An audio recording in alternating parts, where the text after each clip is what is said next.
Actually, I'm going to be seated too. I don't know if you know this, but when Jesus taught, he sat. And I figure if it's good enough for Jesus, it's good enough for Bill.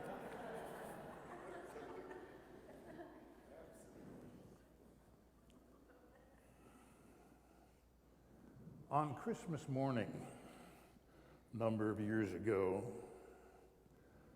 I was driving to my church in Oak Cliff on the south side of Dallas for the 10 o'clock service. And there on the curb in our neighborhood was someone's Christmas tree laid out for the trash truck. Now just picture that. Maybe you've seen something like that right here in San Marcos. I don't know. 9:30 in the morning on Christmas Day, and one of your neighbors has already taken down the decorations, the lights, the glass ornaments, and the tinsel, removed the screws from the tree trunk and taken out of the stand, and carried that symbol of the Christmas celebration to the curb for the garbage man to remove, along with the previous day's junk mail. 9:30 in the morning on Christmas Day. But in our culture, that makes sense. It makes sense when you have a Christmas season that starts at the latest in September, and it builds into that consumer frenzy of November. And so it shouldn't surprise us that it all comes crashing down on Christmas Eve. You know, we've mailed our cards, we've bought our presents, we've given our parties, we've sung the carols, we've enjoyed the meals, we've shared the gifts. And now it's time to relax and put away all this stuff and clean up the mess and enjoy a sense of relief. It's time to move on. I mean, good grief, it's only a week till New Year's.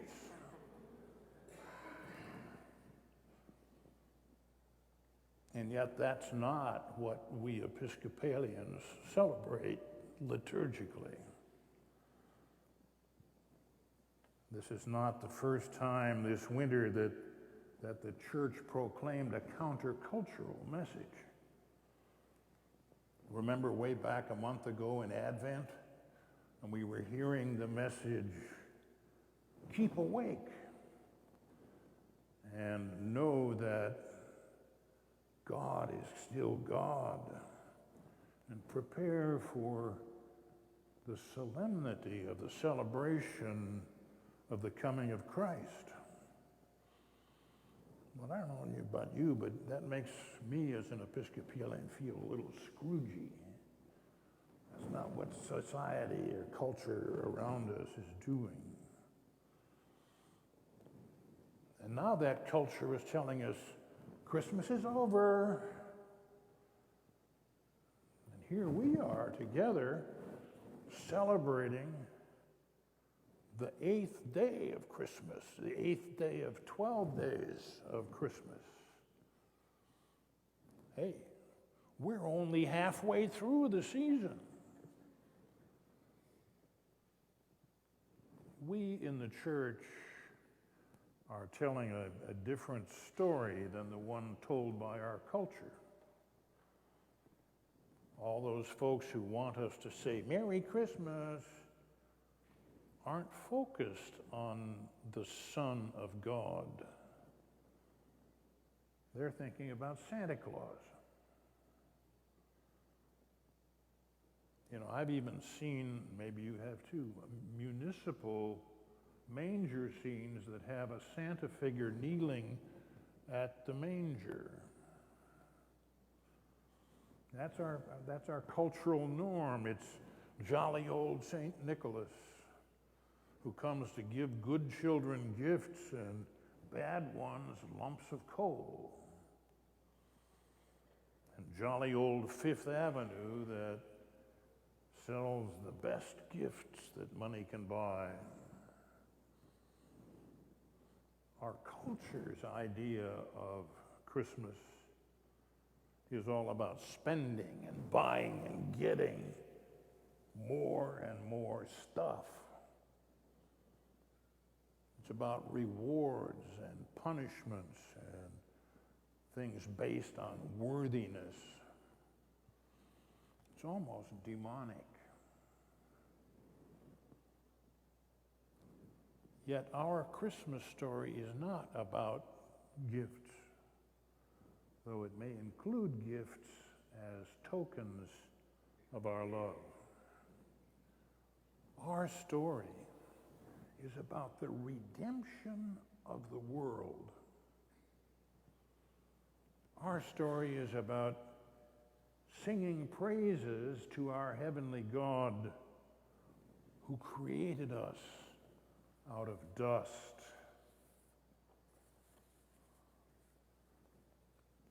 Our story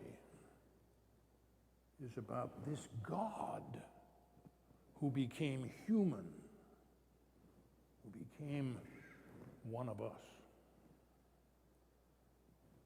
Our story is about a God who frees all those who trust in him from Satan's power and might.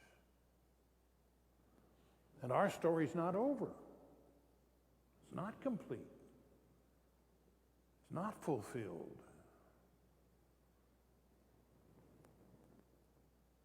And that's true of the Christmas story, which began at the Annunciation, which, if you know your church calendar, you know the Annunciation is on the 25th of March, 9 months before Christmas. Now, don't tell that to the retailers.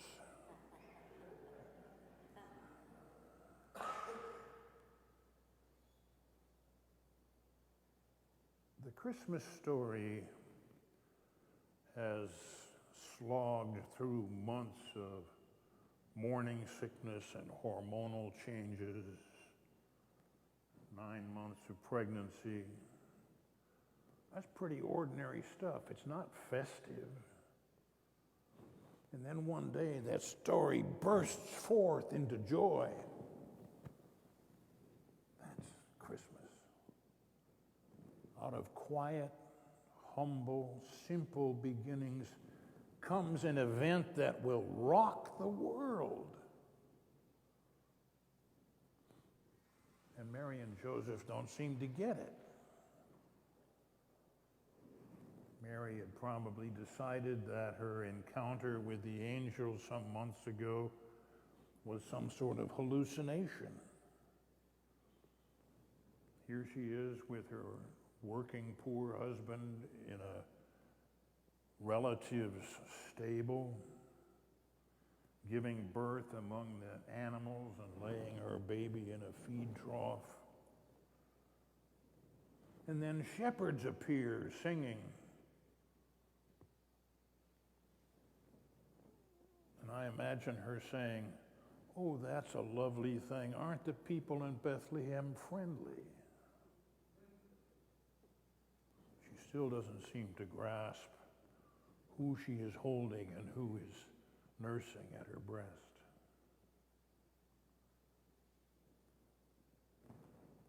And then to complete this chapter of the story, 12 days later, wise ones come from the east, and they appear bearing gifts of unimaginable splendor. Great monarchs in rich robes, traveling many miles in great entourages. And Mary, who just days before was bartering with a local tradesman, trading some wild onions she picked for maybe some goat's milk, Mary now has a chest of gold, some precious ointment, and some expensive perfume.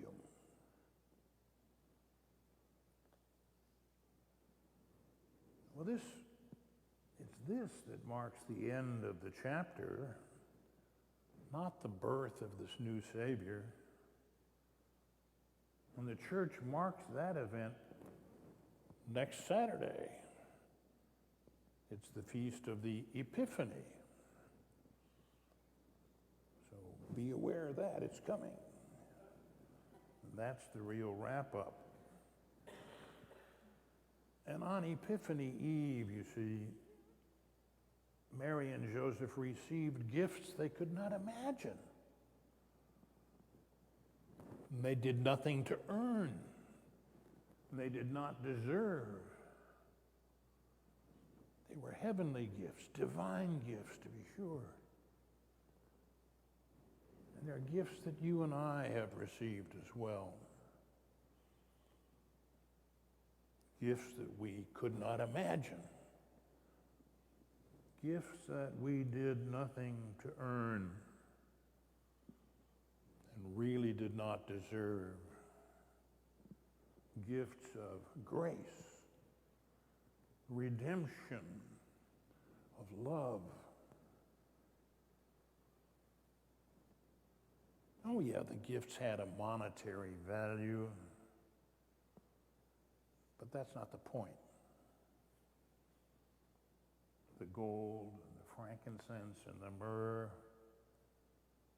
those gifts really were to point out who this child was, to point to the significance of another gift, the gift that Mary and Joseph and all of us had already received, the gift of God's grace and God's redemption and God's love in the birth of Jesus.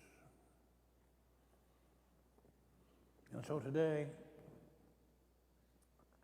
and for another 6 days, we revel in this chapter called Christmas. And we do so knowing that the birth of Jesus was the highlight of the story, but not the end of it.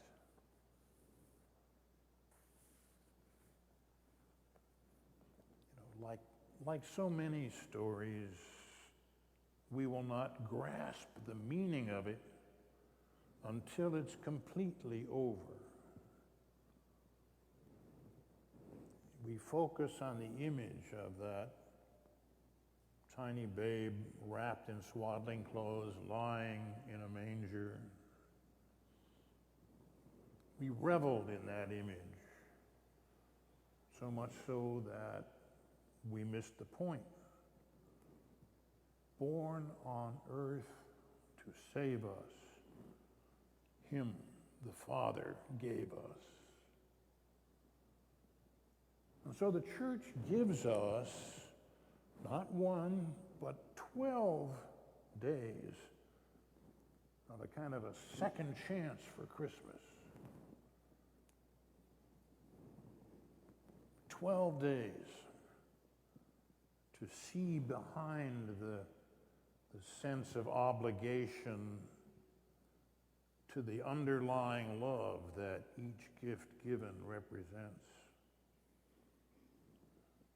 12 days to realize how much we are loved by God, our Creator. 12 days to appreciate how little we deserve that love. 12 days to realize that we've done nothing to deserve that love. 12 days to believe that God, the Creator of the universe, loves us unconditionally. 12 days to revel in this good news of great joy. 12 days to understand what it is to worship Emmanuel, God with us. 12 days to feast on the joy of our redemption. 12 days to spread the word as tidings of comfort and joy. 12 days to sing with one accord the praises to our heavenly Lord. 12 days to let the flames of love lead us to the joys of heaven. 12 days to comprehend how much each one of us is capable of giving and receiving the one gift that endures.